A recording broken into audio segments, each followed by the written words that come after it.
Bonjour à tous. Dans la plupart des scènes de Juste la fin du monde, il y a des petites choses à voir ou des choses très importantes. J'aimerais attirer aujourd'hui votre attention sur une scène, la scène 2 de la première partie de Juste la fin du monde. Cette scène, on peut se dire, après le prologue si dense, où Louis va expliquer ce qui va advenir ou ne pas advenir. Dans la scène 1, on a la prise de contact, les connaissances, il y aurait aussi à en parler assez longuement. Dans la scène 2, ce n'est pas juste la continuité de l'histoire, c'est en réalité toute la problématique qui va se lancer.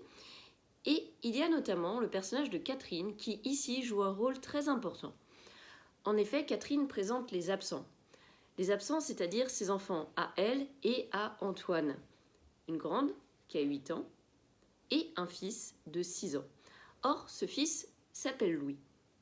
Bon, il y a Antoine qui interrompt, mais ce qui est assez intéressant, c'est ce qui est dit autour de ce garçon. La fille ne semble pas très importante ici. Pourquoi? Je ne sais pas, on pourrait faire des suppositions.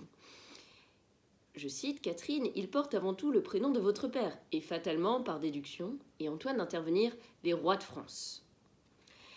En effet, il y a un petit peu après encore, un peu plus loin dans la réplique suivante de Catherine, je me rends compte, je n'ai qu'un frère, fatalement, il n'est pas l'aîné. Alors, le prénom des parents ou du père de l'enfant mâle, le premier garçon, toutes ces histoires, et puisque vous n'aviez pas d'enfant, puisque vous n'avez pas d'enfant, parce qu'il aurait été logique, nous le savons, ce que je voulais le dire, mais puisque vous n'avez pas d'enfant, et Antoine dit ça, tu dis ça, tu as dit ça, Antoine dit que vous n'en aurez pas.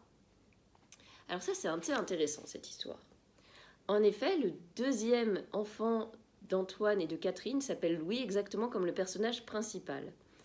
C'est chargé de sens tout cela. Il y a cette mention des rois de France. Effectivement, la plupart des rois de France s'appellent Louis dans la suite de Clovis. Clovis, quand on enlève le C, fait Lovis, Louis en fait. Ça a découlé comme ça.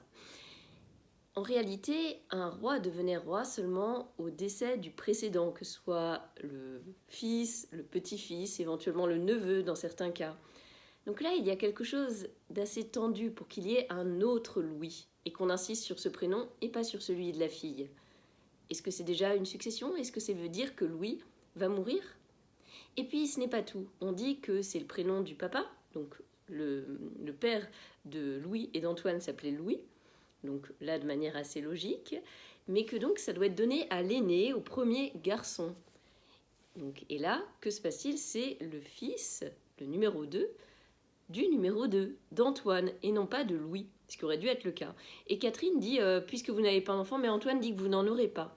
Ici, on ne dit rien, et en même temps, peut-être est-il fait référence, en réalité, au fait où, que peu importe, il se doute qu'Antoine va mourir, ou que Louis va mourir, et peut-être aussi que Louis est homosexuel, et que c'est pour ça qu'il n'a pas d'enfant.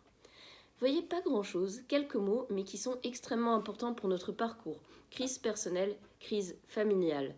Autour de ce prénom de Louis et du neveu, Louis, se cristallisent beaucoup de choses. Au revoir.